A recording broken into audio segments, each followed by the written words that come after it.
सादर प्रणाम। बड़ी बिंदी साप्ताहिक लाइव की 81वीं कड़ी में आज हमारे साथ हैं निवेदिता झा। और निवेदिता झा एक नदी के समान है, हम भी दरिया हैं, हमें अपना हुनर मालूम है।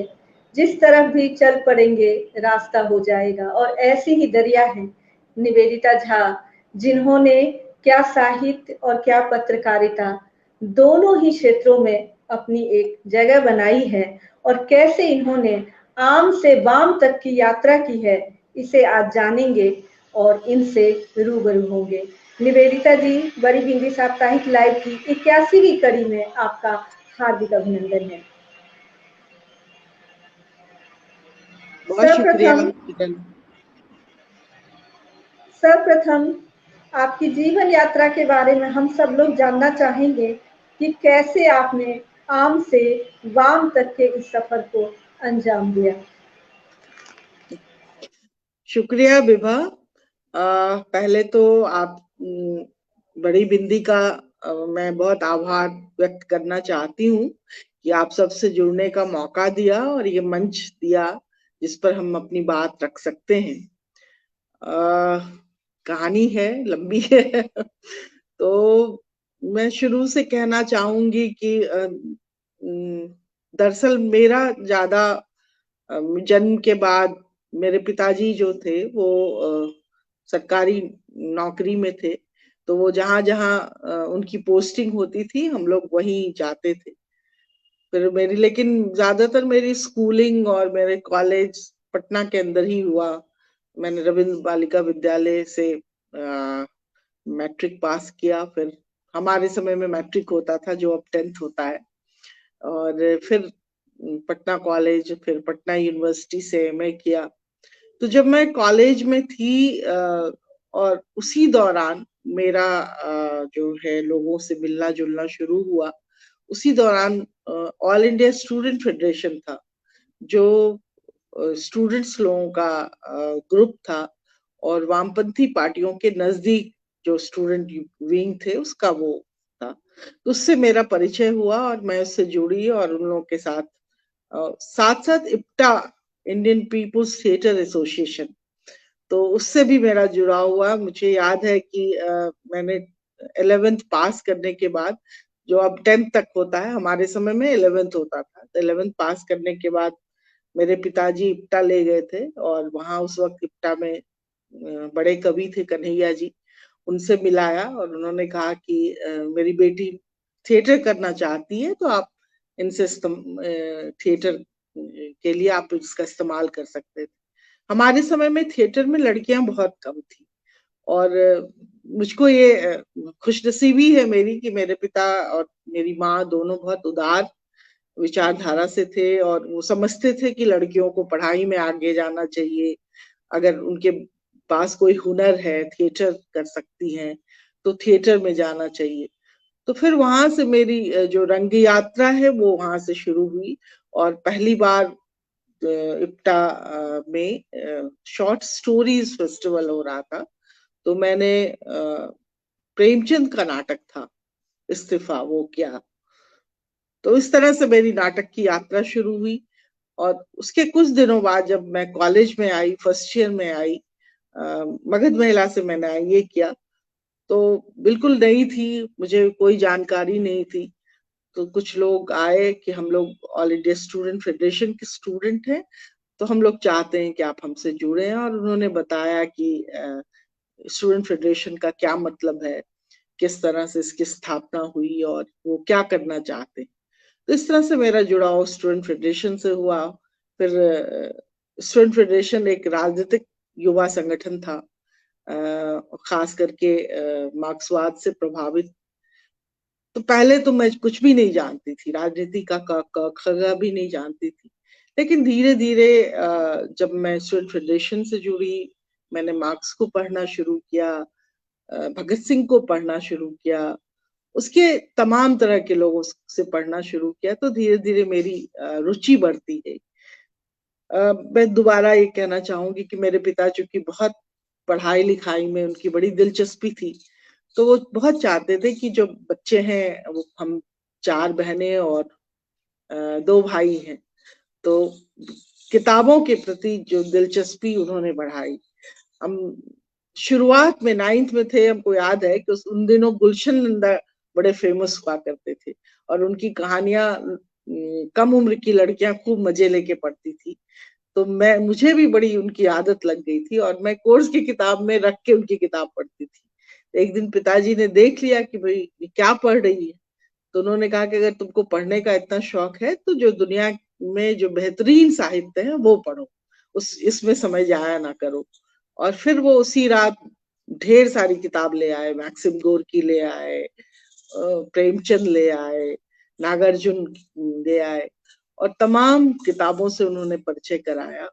और तब मेरी किताबों के प्रति दिलचस्पी बढ़ी और धीरे धीरे हम लोगों ने जाना कि किताब कैसे हम सबकी जिंदगी में शामिल होता है। तो ये बहुत बड़ी बात थी, बहुत लंबा जर्नी रहा मेरा। तो किताबों से दिलचस्पी, धीरे धीरे all India student federation, IPTA, तो ये तमाम चीजें जो मिलकर मेरी जिंदगी में बहुत बदलाव किया। मैं समझती हूँ कि इन संगठनों से जुड़ने से एक फायदा जो मुझे व्यक्तिगत स्तर पे हुआ कि मेरी दुनिया बहुत बदली। मेरी दुनिया में जो कुछ दृष्टिकोण आया, मैं आज जहाँ हूँ, मैं जैसे दुनिया को देखती हूँ, मैंने जिस तरह से अपने आप को संवारा, उसमें इन सब की भूमिका बहुत है। मेरी पढ़ने की जो, क्योंकि हमारे समय में जितने उस तरह के जो ग्रुप थे, उसमें सिर्फ थिएटर ही नहीं होता था, हम विचारों के साथ जुड़ते थे। अब भगत सिंह को मैंने जब स्टूडेंट फेडरेशन में जुड़ी तो मैंने भगत सिंह को पढ़ा, भगत सिंह क्या सोचते थे इस देश के बारे में, किस तरह आजादी के आंदोलन को देखते, और हम लोग हैरान थे कि 23 साल की उम्र का एक लड़का पूरी दुनिया के बारे में इस तरह से सोच रहा है, अपने देश के बारे में इस तरह से सोच रहा है। तो मेरे ऊपर भगत सिंह का, गांधी का, नेहरू का, इन तमाम लोगों का बहुत असर पड़ा। अध्ययन और रंगमंच की जो पृष्ठभूमि है, जिसके कारण आज आपका जो व्यक्तित्व हमारे सामने है, मैं जब आपको पढ़ती हूँ और आपको सुनती हूँ तो मैं चाहती हूँ कि आपके इस अध्ययन का जो लाभ है वो और ज्यादा से ज्यादा लोगों तक पहुंचे। तो अभी आपने जिस तरह से किताबों के बारे में बताया, मैं चाहती हूँ कि थोड़ा सा आप रंगमंच के बारे में भी बताएं, क्योंकि रंगमंच किस तरह से हमारे व्यक्तित्व के लिए सहायक है, इस पर जितनी बात होनी चाहिए उतनी नहीं होती है। सही कहा विभा आपने।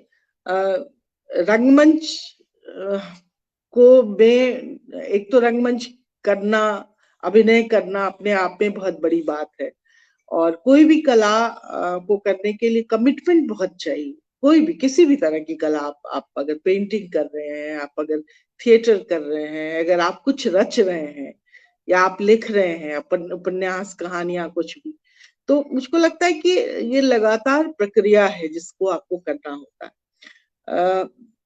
मैं उस दौर में थी जहां लड़कियों को रंगमंच करने की बहुत इजाजत नहीं थी, लोग नहीं जाते थे। तो हम लोग जब करना शुरू किए, क्योंकि हमारे घर का माहौल खुला हुआ था और हम लोगों को थिएटर करने की आजादी थी, लेकिन वो आसान नहीं था। हम लोग जब जाते थे और अगर रात में नाटक करते हुए देर हो जाती थी तो मोहल्ले में लोग तरह तरह से बात करते थे और मेरी माँ को सुनना पड़ता था, या थोड़ी देर हो जाती थी तो माँ बाहर खड़ी होके, लेकिन मेरी माँ को भी और मेरे पिता को भी पता था कि ये लोग जो काम कर रहे हैं ये अपने खाली समय का अच्छा उपयोग कर रहे हैं, इन्हें कोई ऐसी आदत नहीं। और वही एक खुला माहौल मिला, क्योंकि वहाँ बहुत सारे अभिनेता भी थे, उसी समय अभिनेत्री भी थी, और सब लोग मिलके काम करते थे। और तनवीर अख्तर थे जो निर्देशक थे, परवेज अख्तर आज बड़े निर्देशक हैं, जावेद अख्तर, ये तीनों उस तरह के रंगमंच पे। हम लोग का एक ग्रुप था जिसमें श्रीकांत थे, विनोद थे, कई लोग, लंबी, विनीत थे, ये तमाम लोग थे। तो हम जब नाटक करने के लिए जुटने लगे तो उसके साथ साथ सिर्फ नाटक नहीं करते थे, हमारे विचारों का भी आदान प्रदान होता था। उस समय के जितने जनगीत थे उससे भी हमारा पाला पड़ा कि जनगीत किस तरह से गाए जाते हैं। फैज को हमने उसी दौर में पढ़ा और फैज को पढ़ते हुए जाना कि ये उर्दू को जानना कितना जरूरी है। उस वक्त उर्दू से बहुत कम वास्ता था, लेकिन चूंकि फैज को जानना था, फैज को पढ़ना था, तो हम लोगों ने उर्दू के प्रति अपनी गंभीरता से उसको पढ़ना शुरू किया, उसके मायने खोजने शुरू किए। तक मैंने हाल में अभी अपनी एक किताब लिखी है, पटना डायरी। वो 80 के 90 के दशक के दौर का संस्मरण है। इसमें मैंने लिखा है कि उस वक्त की सांस्कृतिक और राजनीतिक परिघटनाएं, और उसमें जो हम सब लोग थे कैसे। तो अक्सर रात शाम को हमारा रिहर्सल होता था। हम सब एमेच्योर ग्रुप के थे, किसी के पास बहुत पैसे नहीं थे, फिर भी हम दिन भर कॉलेज करते थे और शाम के समय में अपना रिहर्सल में समय देते थे। और उसी में जब समय मिलता था, जो खाली रहते थे, उसमें हम कविताएं पढ़ते थे। और मेरे बहुत प्रिय जो लोग थे, जिनको मैंने बहुत पढ़ा, चेखव को पढ़ा थिएटर करते हुए। और हम लोग उस वक्त कई बड़े नाटक किए। आप सबको मनु भंडारी का नाटक था महाभोज।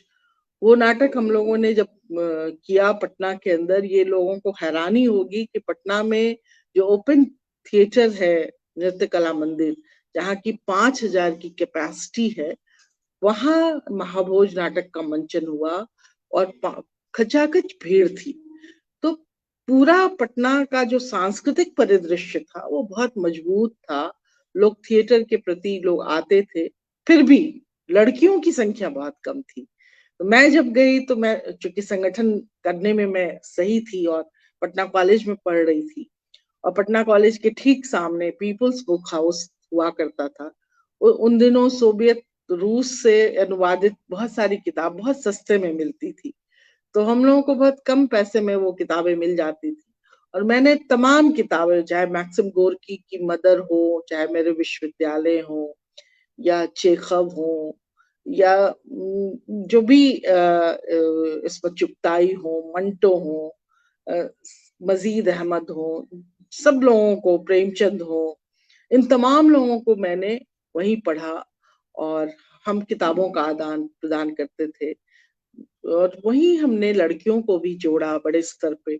उस दौरान आपको हैरानी होगी कि हमारे पास संगठन में 8-10 लड़कियां। मैं जब गई तो मैं अपनी छोटी बहनों को भी लेकर आई, थिएटर में शामिल किया। तो मेरी चारों बहन थिएटर करने लगी। मेरे भाई, मेरे 2 भाई, वो भी थिएटर से जुड़ गए। तो हमारा घर जो था वो एकदम सांस्कृतिक परिदृश्य था। शाम बहनें डांसर थी अच्छी, तो शाम के समय में तीनों डांस करती। और घर के में भी ये होता था, जब हम लोग वहां से लौटते पिटा से, तो घर में भी उनका रिहर्सल होता। सारे लड़के, इस तरह का एटमोस्फेयर कभी खुला, लड़कियों के लिए इतना खुला समय नहीं था, क्योंकि उस वक्त भी लड़का और लड़की की दोस्ती तो हो ही नहीं सकती थी। लेकिन इप्टा ने ये दिखाया कि लड़का और लड़की का मिलने का मतलब सिर्फ ये नहीं है कि आप सिर्फ प्यार ही कर बैठते हैं, या आप भाग ही जाते हैं साथ, या वैसे ही होता है, या लड़का लड़की का नहीं मिलना चाहिए, उससे कुछ इमोरल चीजें हो जाएंगी। उसने दिया कि ये संबंध कितने, दोस्ती का संबंध कितनी सहजता से हो सकता है। और मेरे जो इतने अच्छे दोस्त उस दौर में बने, वो आज तक कायम है। और उस हमारे घर में लगातार बातचीत होती थी, सब लोग आते थे। लेकिन मेरी माँ लोगों को सहना पड़ा। काफी लोग कहते थे, अरे इसके घर में लड़कियां हैं 4-4 और उतने लड़के भी आते हैं। और जाहिर सी बात है कि एक घर में अगर 4 लड़कियां हो तो कोई भी, किसी को भी आना अच्छा लगेगा, यंग लड़के आते थे। लेकिन हम लोग बैठ के दुनिया भर की बातें करते थे। में कभी किसी किताब पर बातचीत हो रही है, कभी किसी पॉलिटिकल इश्यू पर बात हो रही है, कभी किसी नाटक पर बात हो रही है। तो इस तरह की छोटी छोटी महफिलें हम लोगों की अलग अलग सजती थी। और हमारे घर में जब ये इस तरह का डिस्कोर्स होता था, तो कई बार माँ पापा भी शामिल होते थे। तो ऐसा नहीं था कि कोई गुपचुप, कोई योजनाबद्ध तरीके से हम कहीं मिल रहे हैं, ये कर रहे हैं। उसी में प्यार भी पनपता था, और उसी में हमने जाना कि प्यार करना भी कोई अपराध नहीं है। जिस समाज में प्यार को अपराध माना जाता है, जिसमें लड़का लड़की को मिलने की इजाजत नहीं होती है, छूट नहीं होती है, तो ये एक बहुत बड़ी जो इसको कहते हैं कि हमें सुविधा मिली कि हमने दुनिया को देखा, हमने दोस्त बनाए, हमने विचार बनाए, हमारा साहब का किताबों से पढ़ा। और किताबों ने हम सबों की जिंदगी बदली। बहुत सकारात्मक बातें कही आपने और निश्चित रूप से श्रेय आपके माता पिता को जाता है, जिन्होंने उस जमाने में आप लोगों को वह स्वतंत्रता दी, आप पर वह भरोसा किया जो हर लड़की को नहीं प्राप्त होता था। और तब आप उन क्षेत्रों में जा पाई जहां लड़कियां नहीं जा पा रही थी, जैसे अभी आपने रंगमंच की बात की। इसी के साथ साथ आपने पत्रकारिता भी किया, तो पत्रकारिता के क्षेत्र में भी उस समय मैं अनुमान लगा सकती हूँ कि लड़कियों की संख्या बहुत कम रही होगी।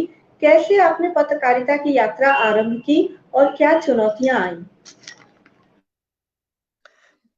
दरअसल शुरुआत ही मेरी एक तरह से एक राजनीतिक प्रक्रिया के साथ हुई और हम एआई सब से जुड़ गए थे, इप्टा से जुड़ गए थे और उस दौरान बहुत सारे मुद्दों को लेकर हम लोग संघर्ष करते थे। मैं एक वाकया का जिक्र करके फिर मैं पत्रकारिता पर आऊंगी कि उन दिनों जिसका मैंने पटना डायरी में भी जिक्र किया है और उस प्रकरण को भी मैं चाहूंगी कि थोड़ा सा आपको पढ़ के सुनाऊं।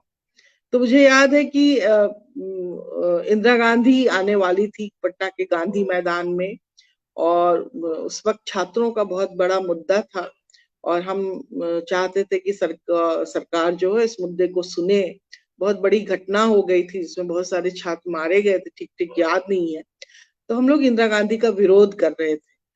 तो हमारे ऑफिस में, आईजब के ऑफिस में योजना बनी कि कैसे करें और मैं उस वक्त फर्स्ट ईयर की छात्रा थी। हम 3 लड़कियों को जिम्मा दिया गया कि आप जब इंदिरा गांधी जैसे ही बोलेंगी कि भाइयों और बहनों, जैसे ही संबोधन शुरू करेंगी, हम लोगों को एक ब्लैक फ्लैग दिया गया, उसको लहराना है और पंपलेट छाया दिया गया कि हम क्यों इसका विरोध कर रहे हैं, उनकी उनकी सभा का क्यों विरोध कर रहे हैं, इंदिरा गांधी का क्यों विरोध कर रहे हैं। हालांकि इंदिरा गांधी एक व्यक्ति के तौर पे और एक प्रधानमंत्री के तौर पे मुझको पसंद थी, मैं प्रभावित भी थी, लेकिन हम लोग कई मुद्दों को लेकर चल रहे थे। तो मैं 3 लड़कियां, हम लोग आगे चले गए, वीआईपी वाले उसमें बैठ गए और हम लोगों ने एक कुछ कोड वर्ड बनाया और उसमें बैलून में काले काले रिबन्स बहुत सारे लेके लड़कों को कहा गया था कि वो उड़ाएंगे ताकि ब्लैक फ्लैग के साथ काले रिबन बैलून में लटकते हुए ढेर सारे मिले। हम लोग आगे बैठ गए और लड़के जब बैलून लेके आए गांधी मैदान में तो उनका रिबन दिखने लगा तो पुलिस ने उनको गिरफ्तार कर लिया। ये खबर हम लोगों को नहीं थी। इंदिरा गांधी ने जैसे ही संबोधन किया कि मेरे पास एक लाल रंग का बैग था, मैंने बैग में से झंडा निकाला और लहराया और कहा कि इंदिरा गांधी वापस जाओ, इंदिरा गांधी मुर्दाबाद।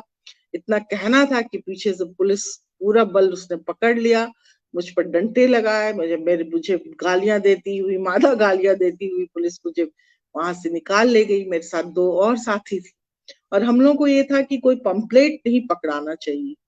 तो मेरे साथ जो मैट्रिक में पढ़ रही थी नूतन, अभी वो भी है यहाँ, और मेरी दोस्त शेरी, हम लोग 3 लड़कियां थे। तो हमें गिरफ्तार करके बाहर लाया गया। तो ये लेकिन उस वक्त का राजनीतिक माहौल ऐसा नहीं था। जब अभी जैसे बहुत सारे जो लोग बोल रहे हैं, लिख रहे हैं उनको, और उसमें से बहुत सारे नौजवान जो विरोध कर रहे हैं वो अभी जेल में बंद है। आप देखिए कि मैंने एक प्रधानमंत्री का विरोध किया और जबरदस्त विरोध किया। इंदिरा गांधी को कहना पड़ा कि बिहार में लोग बहुत शांतिपूर्वक ढंग से सुनते हैं। और जब मुझको पुलिस के पास लाया गया तो पुलिस के लोगों ने कहा, उसमें से जो मुझको गिरफ्तार करके जब लाया गया तो वो मेरे गांव का निकल गया। उसने मेरे पिताजी को फोन करवाया। उस वक्त तो टेलीफोन सिर्फ हुआ करता था, मोबाइल था नहीं।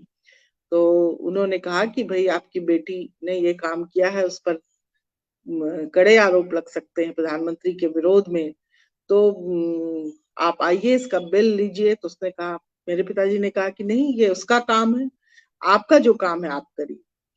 तो वो बड़े हैरान हुआ वो पुलिस अफसर कि भाई एक बेटी को गिरफ्तार कर लिया गया है, उसके पिता कह रहे हैं कि वो लीडर है, उसको जो सही लगता है वो कर रही है और आप को जो सही लगा करते।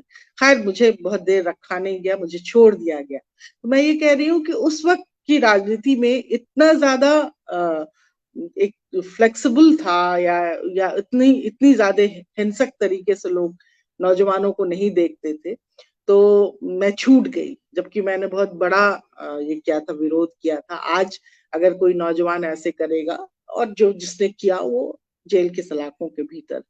तो ये बात मैं बता रही थी कि किस तरह से राजनीति आपको, कई बार अगर आप सही सही राजनीति करते हैं तो आपको सही दिशा मिलती है। तो राजनीतिक जो बाउंडिंग हुई उसका मुझे फायदा हुआ पत्रकारिता में। और तब मैं जब पत्रकारिता में आई, मैं कॉलेज के दौरान ही नवभारत टाइम्स निकलता था, और मुझको एक कॉलम दिया गया था नवभारत टाइम्स पे लिखने के लिए, और मैं लिखती थी। धीरे धीरे मैं पत्रकारिता से जुड़ी, फिर मैं अखबार में मेरी नौकरी होने लगी। उस वक्त भी नवभारत टाइम्स में किरण शाहीन थी, 2-3 महिलाएं थी, और मणिमाला थी जो रिपोर्टिंग में थी। लेकिन जब नवभारत टाइम्स बंद हो गया और जब मैं आई अखबार में, तो रिपोर्टिंग में कोई महिला नहीं थी। तो मुझे भी ये ऑप्शन दिया गया, डेस्क पर थी महिलाएं, क्योंकि वो आसान काम होता था। 6 बजे से लेके आप 6 कहते हैं 10 बजे से लेके शाम 6 बजे तक की ड्यूटी होती थी। रिपोर्टिंग का तो कोई टाइम नहीं था, तो मुझे भी ये ऑप्शन दिया गया। लेकिन मुझको चूंकि मन था रिपोर्टिंग में जाने का, तो मैंने कहा मैं रिपोर्टिंग करूंगी। और ये मेरे लिए बहुत अच्छा भी था और मुश्किल समय भी था कि अकेली महिला होने की वजह से फायदा भी हुआ और नुकसान भी हुआ कि लोग उसके आदी नहीं थे। मुझे उन तमाम तरह के बीट्स करने को मिले जो पत्रकारिता में बीट्स कहते हैं, वो चाहे राजनीतिक रिपोर्टिंग हो, कल्चरल रिपोर्टिंग हो, कोई ऐसी रिपोर्टिंग करने में हम चूके नहीं, और कोई भी चैलेंज लेने में हम पीछे नहीं हटे।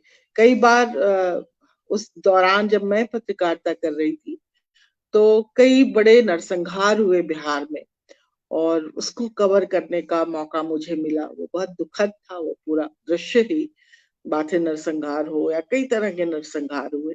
तो नरसंहार को देखना, और उस वक्त तो ऐसी सुविधा नहीं थी। हम लोग गाड़ी से जाते थे, आते थे, लौटते थे, फिर जहां भी जगह मिली वहीं से लिखते थे। और हम कई बार दिल्ली भेजना होता था, कई बार मैं ब्यूरो में थी, कई बार लोकल अखबार में। तो खबरों तक पहुंचना, खबरों को सही सही तक लोगों तक पहुंचाना, ये हमारी जिम्मेदारी थी। और महिला होने के नाते अकेले सब जगह जाना ये आसान नहीं था उन दिनों। तो ये मैंने किया। मुझको लगता है कि सारे चैलेंज को मैंने लिया, और मुझको लगता है कि अभी नई पीढ़ी के लिए ये अच्छा है कि हम लोगों ने जो रास्ते बनाए उसके कुछ फायदे जरूर उन्हें हुए। और मैम कुछ फायदे नहीं, बहुत ज्यादा फायदे हुए हैं, क्योंकि मैं यदि आज से आपके समय की तुलना करती हूँ तो मुझे एक तरफ आज भी ऐसे माता पिता दिखाई दे रहे हैं जो अपनी बेटी को कॉलेज तक अकेले नहीं आने देते हैं, वो उनके साथ आते हैं। और बहुत बार तो बेटी घर पर होती है और पिता आते हैं उसका एडमिट कार्ड लेने, और हम लोग उनसे रिक्वेस्ट करते हैं कि कल आप उसको भेजिए, वो अपना एडमिट कार्ड यदि खुद ले जा पाएगी तभी आगे कुछ कर पाएगी। तो एक आपके माता पिता हैं जिन्होंने ऐसा उदाहरण दिया समाज को, और मुझे लगता है कि वो उदाहरण मात्र नहीं है, वो एक रास्ता भी है। उस रास्ते पर चलकर हमारी पीढ़ी की लड़कियां आई हैं और हमसे आगे की भी लड़कियां आ रही हैं। तो ये जो जितने भी चुनौतीपूर्ण कार्य आपने किए, चाहे वो रंगमंच हो, चाहे वो पत्रकारिता हो, हर चुनौतीपूर्ण क्षेत्र में आपने काम किया। और इन सब के साथ आपका लेखन सक्रिय रहा। अभी आपने पटना डायरी की बात की, और पटना डायरी पर अभी लगातार चर्चा हो रही है, और पटना के ऊपर और भी किताबें लिखी गई है, और उन सारी किताबों के बीच आपकी किताब को एक महत्वपूर्ण स्थान दिया जा रहा है। इसके अतिरिक्त आपके काव्य संग्रह भी है, कहानी संग्रह भी है। तो इतना सारा लेखन और इतना सारा फील्ड वर्क, संतुलन कैसे बनाया आपने, और कैसे आपने इन सारी चुनौतियों का सामना किया और आज भी कर रही हैं? और क्या कभी आपको ऐसा लगता है कि शायद यह चुनौती आगे और कठिन होगी? क्या सवाल दोहराएं थोड़ा?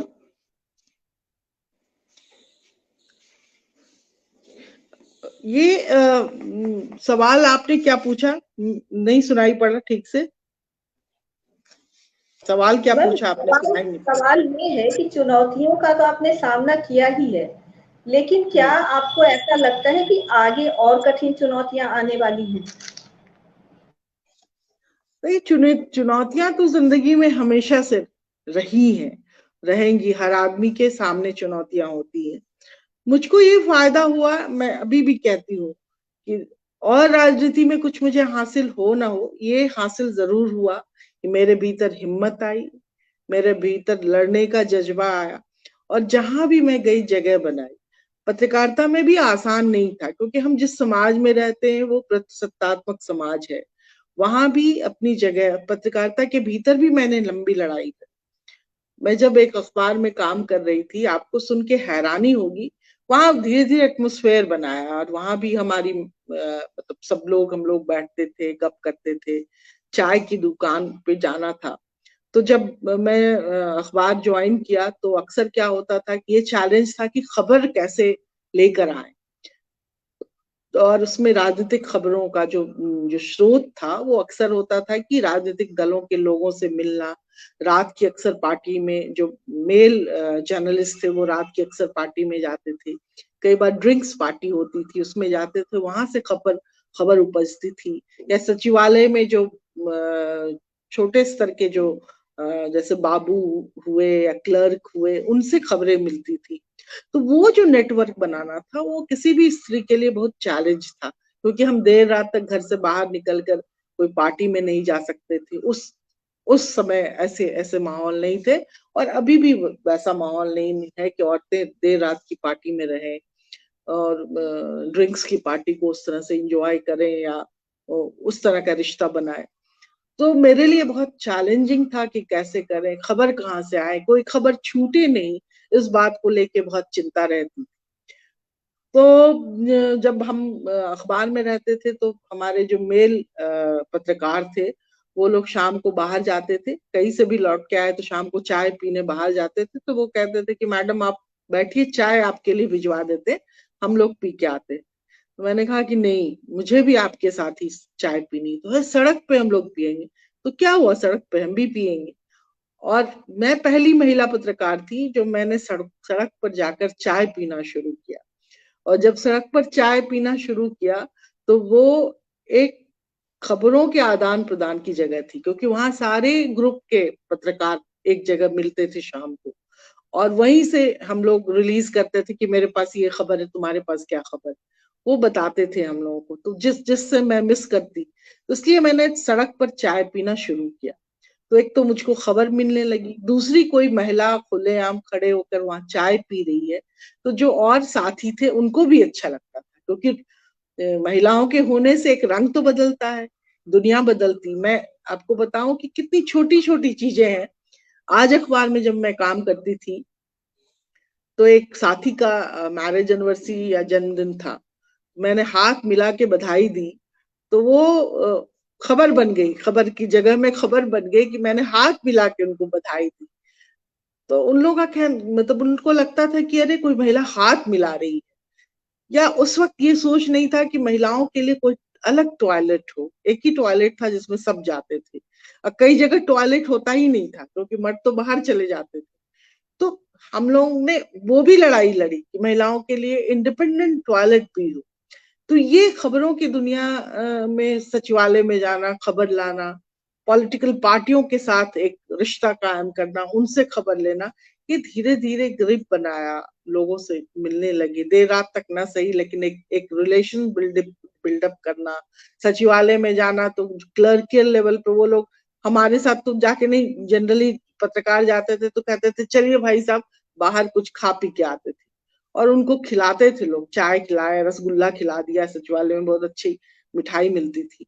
तो हमारे साथ तो वो नहीं जाना चाहेंगे, क्योंकि उनको अलाउ नहीं करता है, क्योंकि जो हमारी पूरी संस्कृति है उसमें महिलाओं के साथ कोई मर्द जाए और महिला के पैसे से खाए, ये संस्कृति अलाउ नहीं करती थी। लेकिन मैंने ये शुरू किया, चलिए भैया बाहर चलते हैं, चलिए भैया चाय पीते हैं, और तब खबरें मिलने लगती थी। तो इस तरह से जो जो चीजें थी वो टूटी, जो जो बैरियर्स था वो टूटा। अखबार के अंदर भी एक हल्का फुल्का माहौल हुआ, लोग बात नहीं करते थे, प्रेम को लेकर हम लोगों ने अलग से बातचीत शुरू की, और ये कोशिश की मैंने कि सबसे मेरा एक संबंध बने, कोई एक से संबंध नहीं बने। तो हम लोगों के काम के दौरान कोई उंगली हम लोगों पे नहीं उठाए, एक पारदर्शिता रहे बातचीत में, व्यवहार में, और ये हुआ, और यही वजह है कि जब मुझको हटाने की कोशिश हुई और मेरे साथ बदमाशी हुई, तो मैंने लंबी लड़ाई लड़ी एक संस्थान के खिलाफ। 1 साल लंबी लड़ाई लड़ी, हम कोर्ट में ले गए और उस लड़ाई को हम जीत कर वापस आए। क्योंकि जब होता क्या है कि अगर आपके साथ कोई भी घटना हो, तो अगर आप लड़ने लगते हैं, सेक्सुअल हरासमेंट के कई मामले होते हैं, अखबार के भीतर दब जाते हैं, क्योंकि लोग डर से नहीं उठाते, क्योंकि आप ही की नौकरी चली जाती है। अगर किसी महिला के साथ कोई घटना हुई और अगर उसने बता दिया, तो उस आदमी को पनिश करने के पहले आप ही को हटा देंगे लोग, आपके ऊपर ही उंगली उठेगी। तो ये चीजें धीरे धीरे हम लोगों ने बदली, और हम लोगों ने जो हमारा एक south Asian women in media, जो महिलाओं का ग्रुप है, पत्रकार महिलाओं का, जो साउथ एशियन मुल्क में है, उसकी जब उसके तरफ से जब सम्मेलन किया था और नीतीश आए थे, उस वक्त चीफ मिनिस्टर थे, तो जब मैंने कहा कि भाई और कुछ नहीं, आप सब जगह महिलाओं के लिए टॉयलेट्स का इंतजाम करें, तो लोग बहुत मजाक उड़ाए। आप लोगों ने मांगा भी तो क्या मांगा, टॉयलेट मांगा। हमने कहा कि कहीं इंडिपेंडेंट टॉयलेट ना तो किसी अखबार में है, ना तो आपके जो सचिवालय है उसमें है। उन्होंने तुरंत पूछा बुलवा के, तो पता चला कि सचिवालय में भी जहां महिलाएं बैठती हैं अलग टॉयलेट नहीं। तो ये छोटी छोटी लड़ाइयां जीती हम लोगों ने। और हम जिस अखबार में थे वहां हम लोग बैठ के 10 लोग बात कर रहे थे, तो मुझको चूंकि हैरास करना था उस वक्त, हम लोग परमानेंट स्टाफ थे। धीरे धीरे अखबार की पूरी संस्कृति बदली, अखबार का व्यवसायीकरण हुआ। तो अब जो है नौकरी कॉन्ट्रैक्ट बेसिस पे होता है, परमानेंट कोई नहीं होता। तो ये प्रक्रिया शुरू हो गई थी मेरे रहते रहते। तो ज्यादातर लोगों को प्रेशर बनाया गया कि भाई आप कॉन्ट्रैक्ट बेसिस पे आइए अखबार में, आपको परमानेंट नहीं रहना है। तो हम लोगों ने ऑप्शन दिया कि नहीं, हम लोग नहीं जाएंगे कॉन्ट्रैक्ट में। तो काफी हम लोगों पे प्रेशर पड़ने लगा, दबाव पड़ने लगा। मुझे रिपोर्टिंग से हटा के डेस्क पे कर दिया गया और तरह तरह से तंग करने की कोशिश हुई, ताकि तंग आके मैं फिर कॉन्ट्रैक्ट पे आ जाऊं। लेकिन हम लोग कुछ लोग बने हुए थे। उसी में जब बातचीत कर रहे थे तो हमारे मैनेजर ने बुलाया और कहा कि आप इस तरह से ऑफिस के अंदर हंस नहीं सकती। तो हमने कहा कि आप तय नहीं करेंगे कि हम कैसे हंसेंगे, कैसे बातचीत करेंगे। तो बोले कि नहीं, आप राक्षसी हंसी हंस रही। हम बोले औरतों को राक्षसी हंसी ही हंसनी चाहिए, क्योंकि आप लोग शुरू से हमारी हंसी तक दबा दिए। तो उन्होंने कहा कि नहीं, आपके यारों का अड्डा नहीं, आप नहीं। वो मैंने खुलेआम उसका कॉलर पकड़ा और उसको खींच के बाहर ले गए कि आप पिटाई करेंगे उसकी। तब तक वो आदमी इतना डर गया था कि फिर सब लोग, ऑफिस के सारे लोगों ने मुझको पकड़ लिया कि छोड़ दीजिए। मैंने पब्लिकली उससे माफी मंगवाई कि आप महिलाओं के साथ ऐसी बातचीत नहीं करें। लेकिन उसने उसका फायदा उठाया और उसने मेरे जो सीनियर एडिटर थे उसको भेज दिया। उन्होंने मुझको सस्पेंड कर दिया। फिर हम महिला आयोग में गए। महिला आयोग जब मेरी बात नहीं सुन रही थी तो महिला आयोग पर मैंने केस किया। उस केस में हम जीते। पटना हाई कोर्ट ने महिला आयोग को ये निर्देश दिया, 3 महीने के अंदर आप इस बात की नोटिस लीजिए और उस पर करिए। फिर महिला आयोग ने उनको जब सम्मन दिया, ये किया, और लगभग 1 साल तक मैंने नौकरी नहीं की। मैंने लड़ाई लड़ी और उस लड़ाई को हम जीते और जीत के हम वापस आए। हमने यही कहा था कि उस आदमी को जिसने मेरे साथ अभद्रता की उसको हटाइए और मेरी पोस्टिंग जहां थी वहीं कराइए। फिर उस आदमी को हटाया गया, मेरी पोस्टिंग वापस की गई, हमने ज्वाइन किया और नेक्स्ट डे फिर रिजाइन कर दिया, क्योंकि मुझको मालूम था कि मुझे आसानी से नहीं रहने देंगी। तो इस तरह के बहुत सारे चैलेंजेस थे।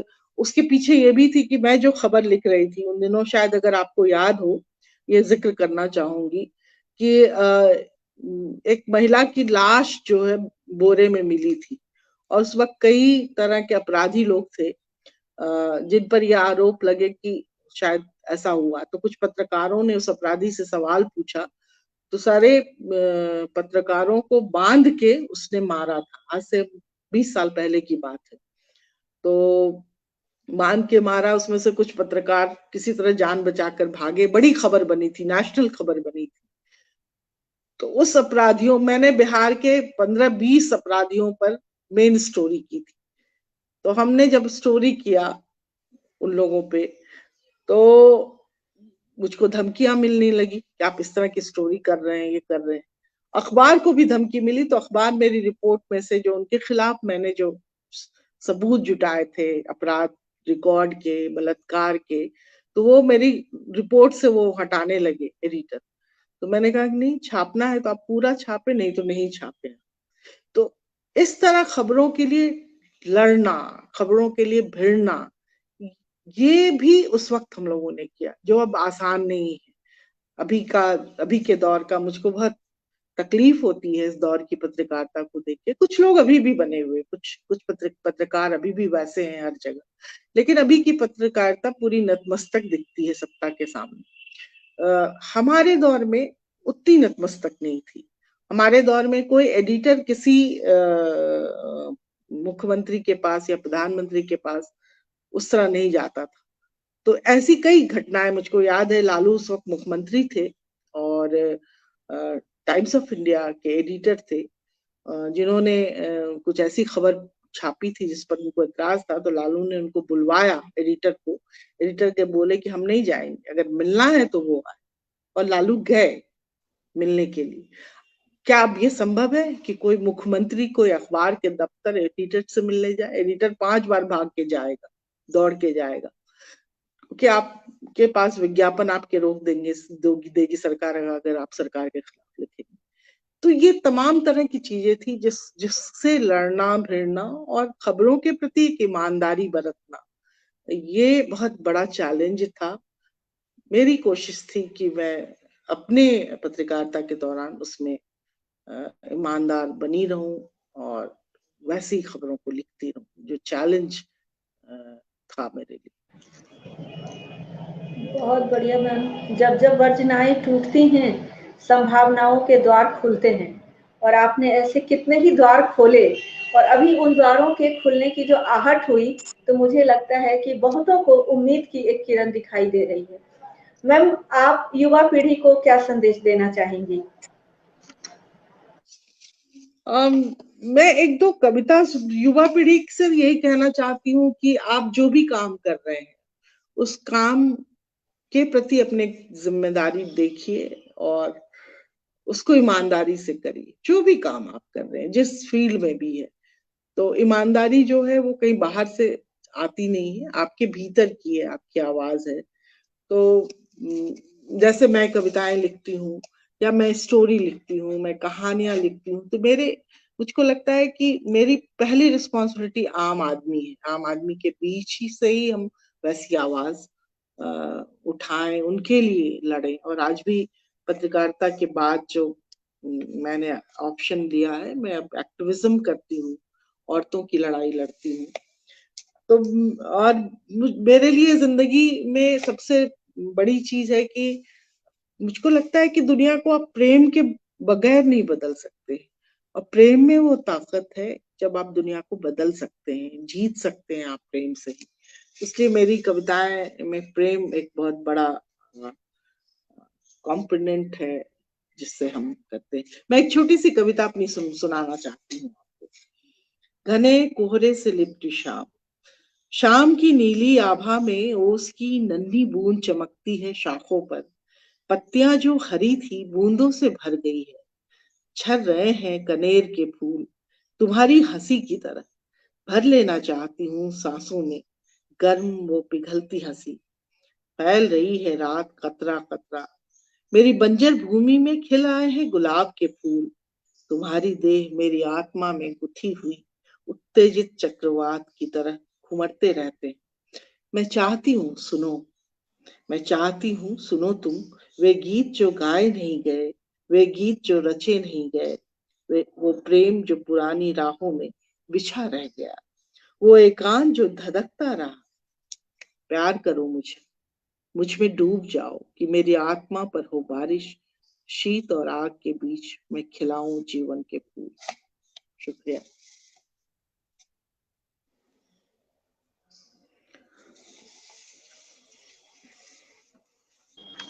बहुत अच्छी कविता।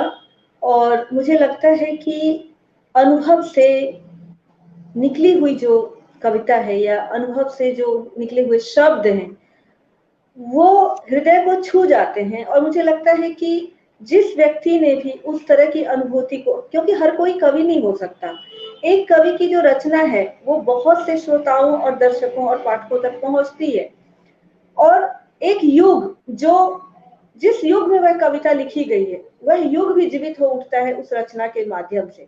और लगातार आपकी जो यह लेखनी की यात्रा है जिसे हम लोग देख रहे हैं कहानी में, कविताओं में और डायरी विधा में, और उसमें जो आपने विशेष रूप से जो पटना का जिक्र हुआ है या पटना की जो पूरी एक कह लीजिए कि पटना आपके जीवन के साथ जिस तरह से जुड़ा है, क्या कोई भी लेखक या कोई भी पत्रकार अपने शहर से इतना ही प्यार करता है? इस पर आपकी क्या राय है? पटना डायरी का एक छोटा सा अंश मैं पढ़ के सुना देती हूँ। आप पढ़ेंगे तो आपको अच्छा लगेगा। पटना एक धड़कता हुआ शहर। पटना मेरे लिए ईंट और गारे मिट्टी से बना एक शहर नहीं, पटना मेरे लिए धड़कता हुआ दिल है, जिसके सीने में जाने कितने राज दफन है। मेरे सपने, मेरी आवारगी, मेरी मोहब्बत और मेरे संघर्षों के दिनों की यादों से लबरेज ये शहर हमारा ही तो है। इसी शहर ने जिंदगी को देखना सिखाया, इसी शहर ने दर्द दिए और दर्द पर मरहम लगाया। जब कभी मेरा मन उचाट होता मैं गंगा के किनारे बैठ जाती, दुनिया के शोर से परे अपनी रौ में बहती रहती। गर्मी के दिनों में पानी की खोज में हिमालय के परिंदे जाने कितने देशों से उड़कर आते। धोबन चिड़िया, पहाड़ी मैना, लाल चोंच वाला गुल, नीले रंग के नूरपोश सब आते। उन दिनों गंगा का पानी इतना मीठा था कि परिंदे दूर दूर से पानी पीने आते। पटना ऐसा ही है, इसकी संस्कृति, इसका इतिहास अलग अलग रंगों से भरा हुआ। जो लोग पटना का इतिहास जानते हैं उन्हें पता है कि पटना पर बंगालियों, सिखों, मुसलमानों, जैन, बुद्ध और ईसाई संस्कृति का गहरा असर। शुरू में लोग पटना को अजीमाबाद के रूप में जानते। मुगल बादशाह औरंगजेब ने अपने प्रिय पोते मोहम्मद अजीम के अनुरोध पर शहर का नाम अजीमाबाद कर दिया। पर इस कालखंड के नाम के अतिरिक्त पटना में कुछ विशेष बदलाव नहीं आया। अजीम उस समय पटना का सूबेदार था। मुगल साम्राज्य के पतन के बाद ही पटना बंगाल के नवाबों के शासनाधीन हो गया। तो ये छोटा सा अंश और है। हम जानते हैं शहर सिर्फ इमारतों से नहीं बनता, शहर तो लोगों से बनता है। आप अगर किसी शहर को जानना चाहते हैं तो सबसे आसान तरीका है ये जानना कि उसमें रहने वाले लोग किस तरह काम करते हैं, किस तरह प्यार और मोहब्बत करते हैं, किस तरह मरते हैं। तो ये पटना डायरी का एक छोटा सा अंश जो पटना के बारे में मैंने लिखा।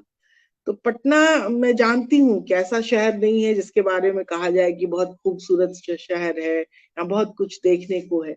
लेकिन मेरे ख्याल से कोई भी शहर या कोई भी गांव या कोई भी जगह लोगों की वजह से प्यार करते हैं आप उस शहर को। आप जहाँ रहते हैं, जहाँ आपकी संस्कृति है, जहाँ आपके चाहने वाले लोग हैं, जहाँ आपसे मोहब्बत करने वाले लोग। तो इसलिए मुझको पटना है, क्योंकि पटना में राजनीतिक गतिविधियां हुई। पटना बहुत जिंदा दिल जगह है जहाँ लोग, आप इतिहास भी देखें पटना का और अभी के दौर को भी देखें, तो इसलिए मुझको पटना बेहद पसंद है। और उस दौर में पटना में जो कुछ घटा, सांस्कृतिक परिवेश, राजनीतिक परिवेश में जो कुछ चल रहा था, जो हलचल हो रही थी, और उस समय जो हम लोग थे, हमारी जिंदगी थी, उसकी एक छोटी सी झलक इस किताब में है। मुझको लगता है बेहतर होगा जो सुन रहे हैं अगर वो पढ़ना चाहें उस किताब को पढ़ें और तब वो राय बनाए। तो यही कहना चाह रही थी। यह भी कहना चाहूंगी मैम कि कमेंट बॉक्स में आप अपनी किताबों के लिंक भी साझा कर दें ताकि जो भी बड़ी बिंदी किताब ऑर्डर करना चाहेंगी वो कर पाएंगी।